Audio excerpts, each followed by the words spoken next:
Pigeon coat में खुशामदीद के साथ मैं हूँ वलीद आलम। आज का हमारा topic best way of pigeon fostering के हवाले से है। मतलब कि कबूतरों में फोस्टरिंग का बेस्ट वे कौन सा है।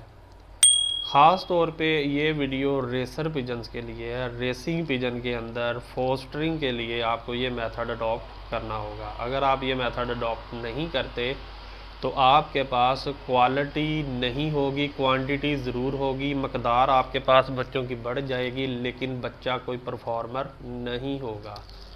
तो मेरे साथ रहिएगा, मैं इंशाल्लाह आपके साथ एक ऐसा वे शेयर करने जा रहा हूँ जो पूरी दुनिया में अडॉप्ट किया जा रहा है। सबसे पहले आपको भी पता है कि फोस्टरिंग में आपको दो पेयर की ज़रूरत होती है। एक आपका मास्टर पेयर होता है और एक आपका फोस्टर पेयर होता है। वीडियो में मैं आपको इंशाल्लाह ये भी बताऊंगा कि फोस्टर पेयर कौन सा होना चाहिए, किस तरह के बर्ड्स होते हैं जिनको हम एज आ फोस्टर यूज़ कर सकते हैं। फ़र्ज़ करते हैं कि ये हमारा जो है वो मास्टर पेयर है, सुपर पेयर है, जिसकी ब्रीड हम ज़्यादा लेना चाहते हैं दूसरे कबूतरों की निस्बत। तो आप सबसे पहले अपना मास्टर पेयर जो है वो लगाएं।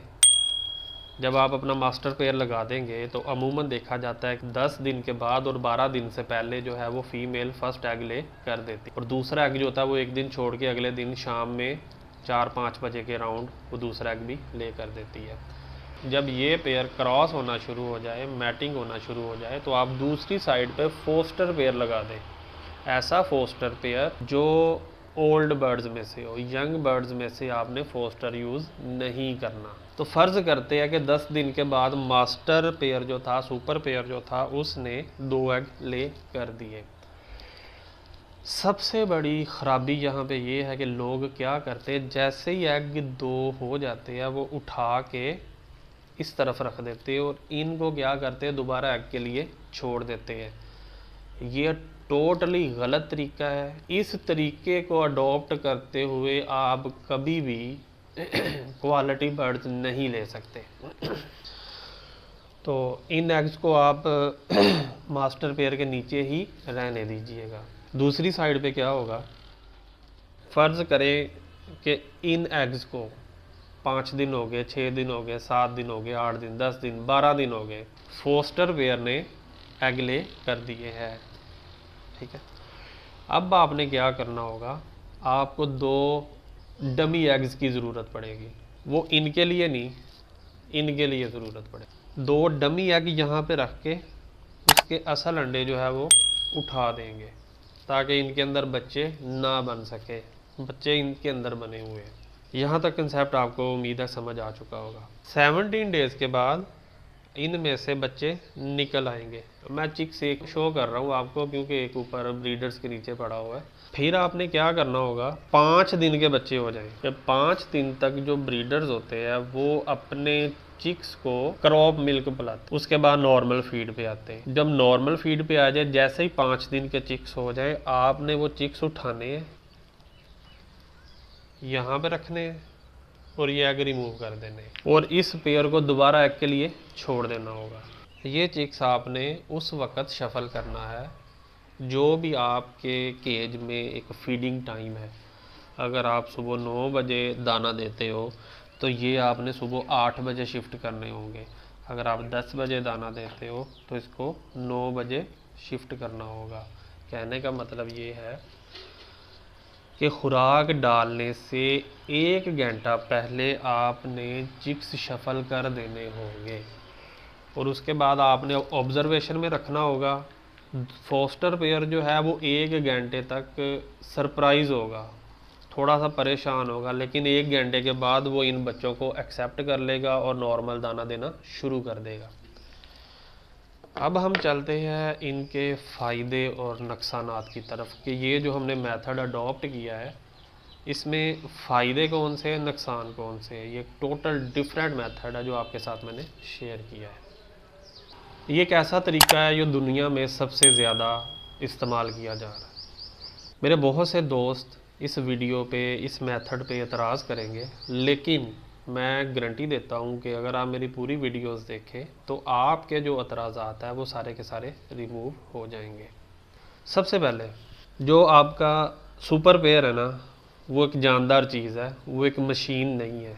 कि आप उससे 2 एग लो, एग रिमूव करो और दोबारा उसको एग देने के लिए छोड़ दें। उससे क्या होगा, 3 से 4 दफ़ा फीमेल एग ले करने के बाद लूज़ शेल एग देना शुरू कर देगी। उसके अंदर कैल्शियम की कमी हो जाएगी, आपका जो मेल है उसके अंदर स्पर्म की मकदार कम हो जाएगी। चिक्स ज़रूर आएंगे, परफॉर्म नहीं करेंगे, क्वालिटी नहीं आएगी, क्वांटिटी आएगी। इसमें बहुत से ऐसे दोस्त हैं जो हमारे से पेयर परचेज़ करते हैं, उसके बाद क्या करते हैं कि एक महंगा पेयर होता है रेसर, बेसिकली एक महंगे बर्ड्स है, तो वो क्या करते हैं फौरी तौर पे जाके उनके जो एग्स होते हैं वो शफल करना शुरू कर देते हैं और बाद में कहते हैं जी बच्चों का रिज़ल्ट नहीं आया। वो यही वजह है कि आप सही तरीके से ब्रीडिंग नहीं ले रहे। दूसरा मेन पॉइंट, जो मेरे प्यारे भाई नेट से सर्च कर सकते हैं, पढ़ सकते हैं, तो वो एक थ्योरी ज़रूर रीड कीजिएगा, बर्ड्स सिंगिंग इनटू एग्स। कि बर्ड जो होता है वो जब चिक्स एग में बन जाते हैं तो वो अपनी सारी आदत, अपनी सारी तरबियत बच्चों को सिखा रहा होता है। अगर आप उनके एग उठा के फोस्टर के नीचे रख देते हो तो वालदैन की असल तरबियत जो है वो बच्चों तक नहीं पहुंच पाती। यहाँ तक कि इसमें मैं आपको एक मिसाल दे देता हूँ। चिक्स जैसे ही निकलते हैं हम उन्हें आज़ाद कर देते, हम उन्हें केज में बंद कर देते, उसके बाद छोड़ देते हैं। ये सारी की सारी बातें जो है वो मेन पेयर ने अपने बच्चों को जब वो अंडे के अंदर होते हैं तभी बता दी होती है कि हमने करना क्या है। इसी तरह प्लेड बर्ड जो होते हैं हम उनकी ब्रीडिंग लेना ज़्यादा पसंद करते हैं, जबकि एक प्रेसर जो है वो सारी उम्र एक पिंजरे के अंदर बंद है, हम उसकी ब्रीड लेना पसंद नहीं करते, क्योंकि जो चीज़ उसने देखी नहीं है वो अपने बच्चों को वो कैसे बता सकता है। इसकी एक बेस्ट मिसाल ये है कि हम अपने बच्चों में ही अगर देखें तो हम अपने बच्चों को बहुत सी चीज़ें बता रहे होते हैं कि पुराने वक़्त में ये होता था, हमने इस तरह ज़िंदगी गुजारी।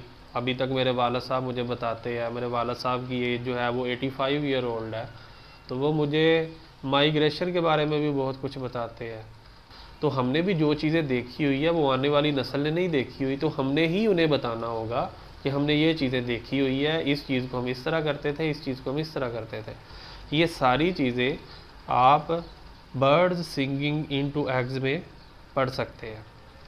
दूसरी चीज़, इसी तरह अगर मैं क्रॉप मिल्क की बात करूं तो जो सुपर पेयर है अगर वो अपने बच्चों को क्रॉप मिल्क देगा, दूसरी तरफ उसी पेयर के बच्चों को एक फोस्टर पेयर क्रॉप मिल्क देगा, तो दोनों बच्चों में फ़र्क होगा।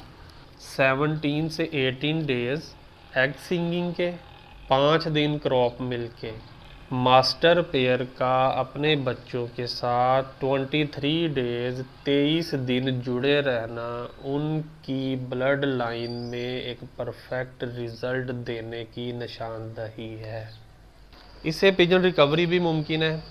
पिजन रिकवरी से मुराद ये है कि 23 दिन अंडे बच्चों के साथ जुड़े रहने की वजह से एक मास्टर पेयर में जो फीमेल होती है वो अगले अंडे देने के लिए तैयार हो जाती है। उसके अंदर जो कमी पेशी होती है एग लेइंग के हवाले से वो बज़रिया ख़ुराक मुकम्मल कर लेती है। जो मेल होता है वो भी अपने स्पर्म रिकवर कर लेता है, तो अगले अंडों में भी अच्छी क्वालिटी के बर्ड्स आने के चांसेस बढ़ जाते हैं। फोस्टरिंग ज़रूरी भी है, ये नहीं है कि फोस्टरिंग ना करवाए, फोस्टरिंग ज़रूरी भी है, क्योंकि जब बर्ड्स ने फीड करवानी है ना आफ्टर 5 डेज़, 6वें दिन से आगे नॉर्मल दाना, तब भी पेयर के अंदर कमज़ोरी आती है क्योंकि वो फीड करवा रहे होते हैं। तो बेहतर है कि फीड से पहले आप चिक्स उठा के इस साइड पे शिफ्ट कर दें और उन्हें दोबारा मौका दे कि वो इस सीज़न में 2 से 3-4 बच्चे आपको मज़ीद प्रोवाइड कर सकें। इस तरीक़ाकार से आपके बर्ड्स सेहतमंद भी रहेंगे, तंदुरुस्त भी रहेंगे, उनके स्पर्म भी ठीक रहेंगे और फीमेल जो है वो भी रिकवर करती रहेगी। और साथ में पिजन्स को रेस्ट ज़रूर दिया करें, 4 से 5 महीने ब्रीडिंग तोड़ दिया। ये मशीन नहीं है, मैं बार बार यही बात कह रहा हूँ कि इसका अच्छे तरीके से इस्तेमाल करें, क्वालिटी ले, मकदार ना लें। फोस्टर किस तरह के बर्ड्स को यूज़ करना चाहिए? फोस्टर यंग बर्ड्स को यूज़ नहीं करना चाहिए। फोस्टर आप ऐसे बर्ड्स को यूज़ करें जो ओल्ड बर्ड है, जो किसी न किसी वजह से एग ले नहीं कर पाते। मतलब कि फ़ीमेल कुछ ऐसी होती है जो अपनी जवानी में एग ले करती थी, लेकिन उम्र के साथ साथ वो एग ले नहीं कर पा रही। तो आप क्या करेंगे, जब वो बैठना शुरू कर दे उसके नीचे आप 2 डमी एग रखेंगे तो वो खुशी महसूस करेगी और वो उन एग्स को ऑक्यूपाई कर लेगी, उनको सीना शुरू कर देगी। तो आप इस तरह के जो फीमेल्स होती है उनको ज़ाया ना किया करें, एज अ फोस्टर यूज़ किया करें। कुछ मेल ऐसे होते हैं जिनके स्पर्म ख़त्म हो चुके होते हैं, लेकिन वो एक अच्छे ब्रीडर होते हैं। वो पसंद करते हैं किसी के बच्चों को अडॉप्ट करना, किसी के एग्स को अडॉप्ट करना। तो इस तरह का जो पुराना पेयर होता है उसको एज अ फोस्टर यूज़ किया करें, यंग बर्ड को एज अ फोस्टर यूज़ ना किया करें, क्योंकि यंग बर्ड ने दुनिया में वो चीज़ें देखी नहीं होती जो वो बच्चों को सिखा सके। तो तरबियत बहुत मैटर करती है। तो तरबियत याफ्ता जो बर्ड्स होते हैं उनके नीचे बच्चे निकलवाने चाहिए। तो उम्मीद है कि आपको मेरी ये वीडियो पसंद आई होगी। अपने दोस्तों के साथ शेयर किया करें, कमेंट ज़रूर किया करें। आपके कमेंट करने से मेरे पास नए टॉपिक आते हैं वीडियोस बनाने के लिए। तो इसके साथ ही मुझे इजाज़त दें, मेरे लिए दुआ किया करें। आपका भाई, आपका दोस्त वलीद आलम। अल्लाह हाफिज़।